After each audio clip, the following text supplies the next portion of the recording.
In this video, I'm going to show you how to do a quick and easy oil change on my ARBC 675 Pro. Let's go!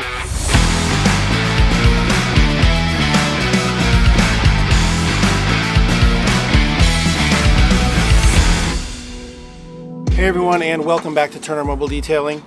In this video, again, we're going to be doing a quick and very easy oil change on my ARBC 675 Pro that you see here behind me. It's very easy. It only really takes a few minutes. Now ARBC recommends, I believe, the first oil change to be done after 50 hours, and then I believe every subsequent oil change after that every 200 hours. I will verify that and put up a note on the screen here somewhere whether that's correct or if it needs to be corrected. Either way, just like a lot of small engines, small motors, even electric motors, you really need to do a oil change shortly after you start using the machine because the engine moving parts create more tiny little metal particles that settle down into the used oil, the oil pan, and can cause damage. And the motor generates more of those little metal shavings when it's brand new than after it's broken in. So again, about every the first 50 hours, and then after that I think it's about 200 hours. Okay, so let me show you what we're going to be using today. You don't need a lot of stuff. The first thing you're going to want to use is an old shop rag or two. You might be able to get away with one depending on how you're doing the job, where you're doing the job, but in my case, I'm going to be allowing the machine to sit right on the cart here.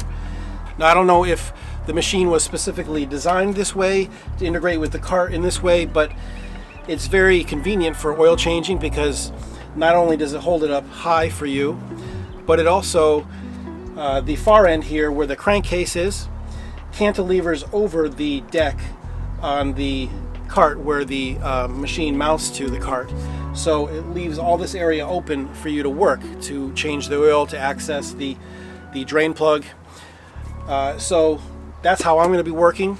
If you don't have this cart, or if you don't have the similar setup where the machine is automatically raised up, then you're going to be using some sort of system to prop it up, maybe some 2x4s or something like that, or you can honestly just probably hang this edge off the edge of a bench and put a drip pan down below or somehow catch the oil. But in my case, I'm going to be using a towel, an old shop rag. Don't use one of your good towels for this kind of thing, just use an old shop rag. And I'm going to be placing it underneath here, underneath where the oil goes, or I should say where the drip pan is going to go, the drain pan is going to go. And then for a drain pan, you don't need anything big. You don't need anything like what you would drain the oil from your car. You're really only going to be draining about 6 to 8 ounces of oil out of the machine. Now, depending on how long it's gone between oil changes, maybe you've used up some of that oil, so maybe you're not going to be draining a full crankcase.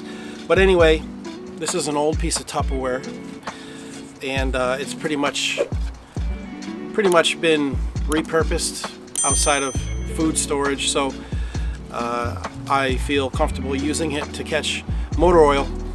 And this kind of thing, it's probably, I want to say, it probably holds maybe 1.5 quarts, maybe 2 quarts of liquid. It will certainly hold 6 to 8 ounces of liquid. And it's small in size, so it'll fit right underneath my crankcase, right on top of my towel there, and right between the two legs of my cart. So this kind of thing is really perfect for this purpose. Now the next thing you're going to need is a 13mm socket. Now I'm using a deep socket because the drain plug of the on the crankcase is kind of recessed up in there, not deeply recessed, but recessed enough where I felt a deep socket would just make the job easier. Why struggle with something when I don't have to? So I'm just using a basic socket wrench with a deep socket. Again, it's 13mm, is going to work perfectly for removing the drain plug. And the drain plug is rather small, as you'll see in a minute. So a standard ratchet handle with a 13mm socket. Again, I recommend using a deep socket to really make it easier to get the drain plug out of the bottom of the oil pan. Now, something else I like to use when doing this kind of thing is just some nice nitrile gloves. These are the same gloves I use to work in every day. They keep my hands nice and clean. Obviously, you don't have to use these, it's just motor oil. But if you'd like to have nice clean hands at the end of the job, then a nice pair of nitrile gloves will do the job nicely. Now, one other little thing that having some nitrile gloves will help you with is removing the breather slash dipstick slash fill port at the top of the machine here on the top. It's kind of nestled right into the corner of the this little inlet, this little alcove area. So I don't know if they did that on purpose, but it's kind of hard to get your fingers around because it's so close to the corner. So having some extra gripping ability from the gloves will help you get that dipstick slash fill cap off successfully. You're going to need a small funnel. Now obviously this is going to be used to put in the filler hole on the top of the machine in order to fill the crankcase with the new oil. And the last thing you're going to need obviously is some oil. Now I'm using ARBC's own crankcase oil. You can buy this from Amazon. I'll leave a link in the description below. I believe you can buy it directly from them, also off their website. But Amazon's probably the easiest, most efficient way to get it if you have a Amazon or Amazon Prime account. But basically it's 30 weight non-detergent oil. I did not ask them if you could use another brand of oil. You better verify with them before you do that. To be safe, I'm using their own oil. It's blue in color. Maybe it's tinted blue to match their whole brand. I don't know. Or if it's some special oil that is blue. I'm not sure. But I always like to be safe rather than sorry. So I'm just using their own oil, 30 weight non-detergent crankcase oil. Okay, so we're gonna get started by, first obviously I wanna make sure my towel is underneath my machine. It protects the floor that I'm gonna be working on just in case of any spills or any errant drips of oil that I miss. And then obviously the catch pan is gonna go on top of that, directly underneath the drain plug. So now that those two things are in place, I'm going to go ahead and proceed to remove start to loosen my drain plug with my 13 millimeter deep socket ratchet wrench. Now removing the drain plug can be a little bit tricky. Once the oil starts to come out a little bit, it can get a little slippery. And also once you loosen it enough where the ratchet will no longer really ratchet, I'd recommend just putting the wrench aside. And what I didn't mention earlier is another use for your nitrile gloves, that you can use your fingers, or you're going to really want to use your fingers to reach up in there and turn that drain plug by hand with your fingers. By now you should have loosened it enough, got it dropped far enough where you can get your fingers on it. It's come out of the, it's pulled down out of the recess enough where you can get your fingers on it enough to turn it. It's going to take a little bit of patience, but it'll pop out, and then obviously you can either catch it or let it pop out and it'll fall into your drain pan, and you pick it out of the drain pan, wipe it off, and just set it aside for when you're ready to replace it. Okay, so now that we've got our drain plug out, I'm just going to let the oil drain out of the oil pan. Make sure I got every drop out of the oil pan before we replace the drain plug. Now, one thing you can do to make the draining process a little bit easier, a little bit more efficient, is to remove the filler cap slash dipstick slash breather cap. That can allow air to flow in through the top so it can push liquid out the bottom. I'm sure you're all familiar with containers that hold and pour liquid. A lot of times they have a breather cap at the other end of the pour spout. That's to allow air to flow in to replace the liquid that's you're pouring out. But in this case, I've changed the oil on this at least once, and I've not found removing the breather cap to really make any major difference in draining the oil more quickly or efficiently or even safely. For this example, I'm going to skip that, but if you want to do it, go right ahead. Okay, so I am satisfied that we've got all the old used oil out of the drain pan. Dripping is pretty darn slow, so I'm confident that it's all out of there. So now it's time to replace the drain plug. Now your first instinct may be just to put the drain plug back in your ratchet, reach up underneath and just tighten it back in there. But because again, toward the end of the thread cycle, the threads are fairly slick because there's oil on the male end and the female end. Most likely you're really going to need to use your fingers to get the threads going and get them tight enough to where you can use your ratchet again. But above that, I recommend just taking the whole machine and flipping it over and putting the drain plug in from the top. Trust me, it'll make it so much easier to do that because the drain plug might fall down into the socket a little bit and the threads will not reach the female threads if you hold it up like that, if you hold it up vertical. So it's much easier to just flip the machine over, put the drain plug in this case from the top, and then thread it and tighten it just like normal. Now, you don't want to over tighten it, just like replacing the drain plug on your car.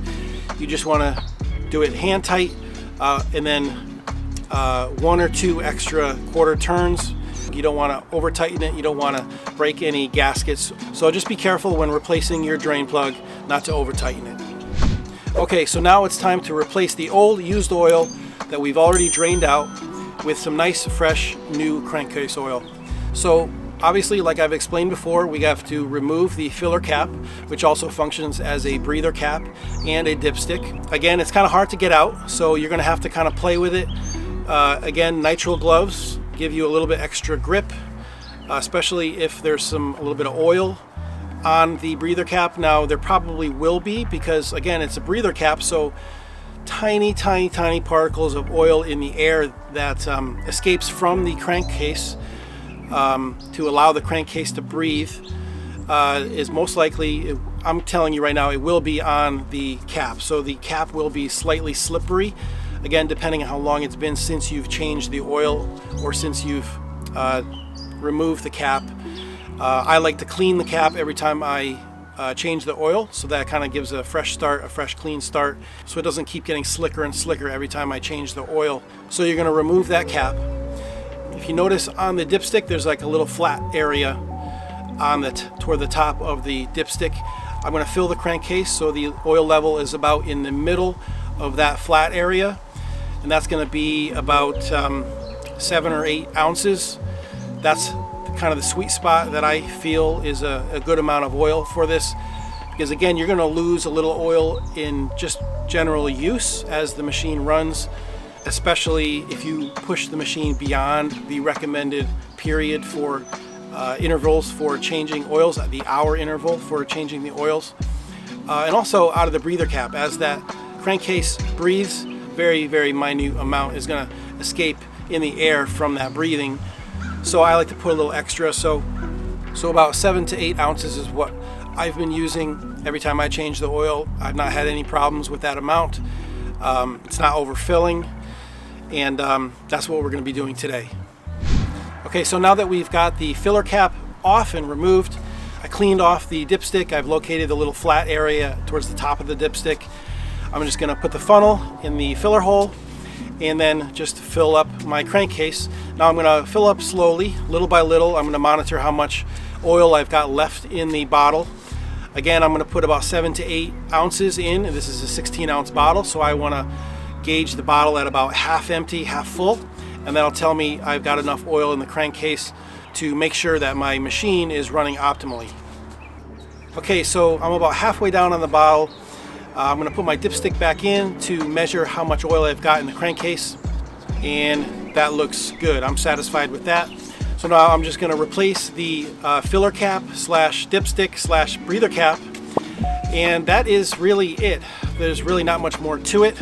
The only thing left really for you to do is to A, clean up, and to B, figure out how you're going to responsibly dispose of the used motor oil.